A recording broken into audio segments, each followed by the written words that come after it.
Well, we're coming across from St. Mary's River and heading to the northern part of the lower peninsula, and it is blowing out of the west.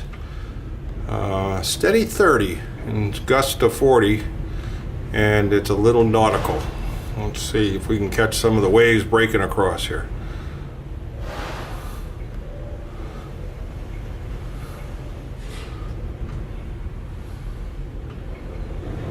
There we go.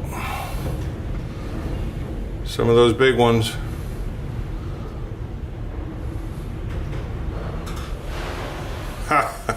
Victory at sea.